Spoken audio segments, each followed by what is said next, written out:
Thanks for clicking on Wayne.com for this week's edition of Inside the Zone. I was trying to get my legs up here because Blake's mom said I had nice legs. So that was really important. That's all we have to talk about. I'm telling you, I mean, the stuff Mom says to me, you just never know what's coming. You never know what's coming. And that is kind of the theme of what we saw in the jungle this past week. You never know what's going to happen. A lot of, 50-50 plays. Obviously, the double overtime game on Saturday night. But it all comes down to the Komets have to win 2 in Colorado this coming week. And home ice hasn't meant anything. I mean, to either team. 3 of the 5 games so far have been won by the road team. The road teams have a bigger winning percentage, during the ECHL playoffs than the home teams. It's like, so it's not out of the realm of possibility. That's the kind of thing I wanted to start off with, because I read in one of your articles, you said in the 66-year history of the Komets, 7 times have they come back to win a series in the playoffs in which they were down 3-2, but never in their 66-year history have they won a series down 3-2 and had to win those final 2 on the road. No, they've been, a lot of those times it was back in the IHL days where they would play 1-1, 1-1, 1-1 all the way. And they've done that 4 or 5 times. And they've won at home. Well, they did it the 2 Missouri games, in 2012. I mean, it hasn't been that long ago. It's not that rare. But to do it on the road would really be something. When you take a look at those numbers, I mean, what jumps out at you? Goaltending mostly. I mean, you've got to have the goaltending to pull something off like that. And I think the Komets do. I think Hauser's that good. He's been amazing. I mean, but Joe Kanata has been incredible. I mean, and that's not to slam Michael at all. I mean, there's 20 more shots on goal against him, and he's just been unbeatable. And Game 5 he was a magician. I mean, it was incredible how many of those weird shots that he stopped. And you think about it, okay, the Komets have had 20 more shots. How many more shots? Probably 30, on top of that the defensemen have blocked in front. I mean, they're just firing everything at him. They do need to get in front more, and that's where they're at their deadliest, is when they can get to rebounds.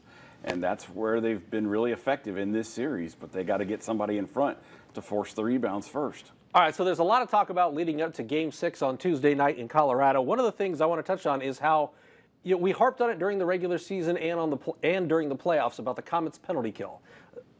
They have been fantastic on the penalty kill in this series, more specifically over the last 3 games, the 3 games in Fort Wayne, holding them 0 for 12 on the power play. And they are definitely in the Eagles' heads on that. You can tell that the Eagles are a little hesitant almost to go out there sometimes. I mean, because they know what they're going to face. But a lot of that has to do with winning faceoffs, and Trevor Cheek's been a big part of that, and so is Mason Baptista, and so is Marco Waugh.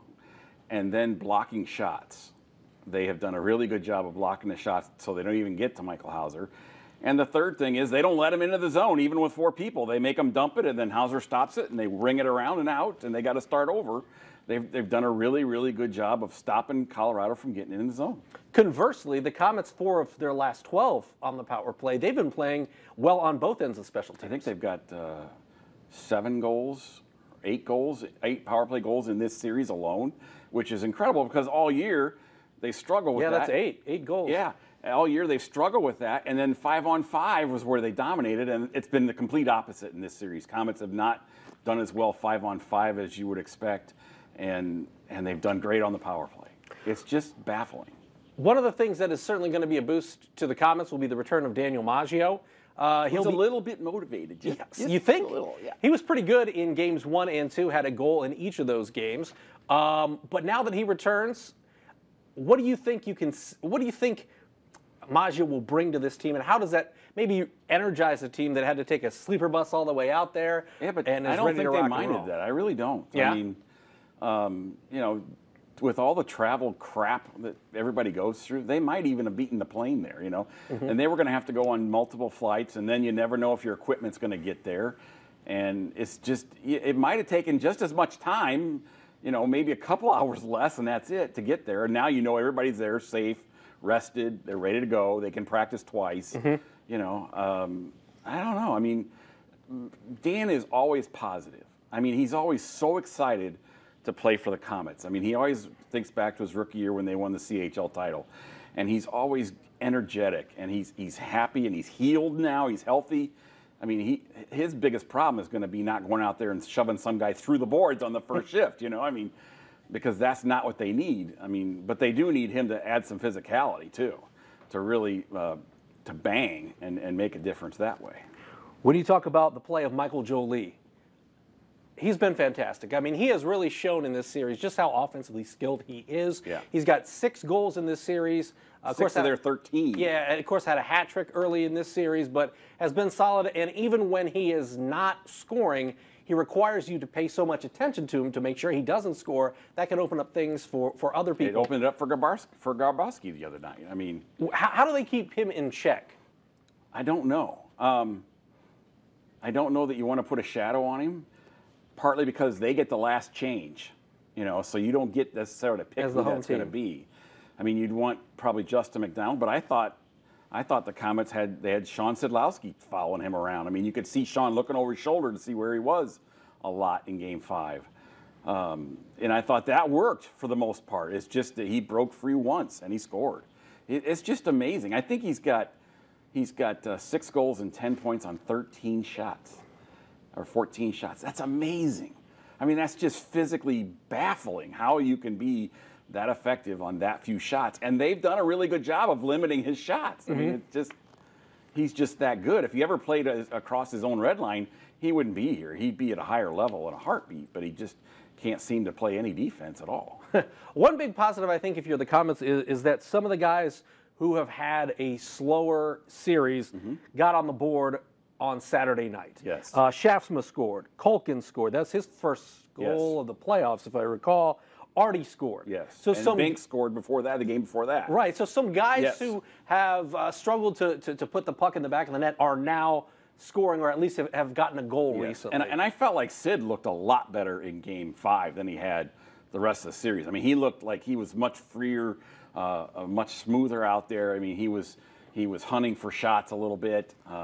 So that was a good thing. I mean, let's face it, he's due. They're all kind of due. I mean, you just wonder how much Kanata is in their heads, you know, because of the way he played in Game 5. But they didn't get as many people in front of him. I mean, there were a lot of guys getting shots deep on him, but there was nobody in front, so he saw him the whole way. You know, I mean, that kind of thing. When you take a look at the biggest key, what do you think the biggest key is for Game 6? Obviously, we can't talk about Game 7 until we talk about Game 6. You don't talk about Game 7, period. Exactly. So what is going to be really a deciding factor in your eyes? Well, I think if they think about how they played in Game 2, you know, that was after the melee, and they outshot them 30-20. I mean, you know it's possible. You know that, and Bart's played that game. You know, I mean, you know it is physically possible for them to go out there and win those 2 games and dominate and do those things. They just have to do them. They got to stay out of the penalty box for sure. You just have to. You got to ignore. Trevor Cheek is lucky he's playing still because he's gotten out of control on a couple things. And you cannot trade penalties with them. You can't go 4-on-4 with them when they've got Jolie sitting there, you know? You just can't do it. You've got to stay out of the box, period. I don't care if they break your leg. You've got to stay out of the box. This is not their time to retaliate. And you can't argue with the officials all game either. Part of it, too, when you get this deep in a series, you get where the officials are more than not, they're going to only make calls on change of possession or on scoring opportunities. Let the players play. That's kind of what happens. But you have to force those calls, too. You have to force those calls. Think about all the calls from Saturday night. They were because they were players going to the net with the puck, and that's why they got called. It's very Olympic-style calls is what it is.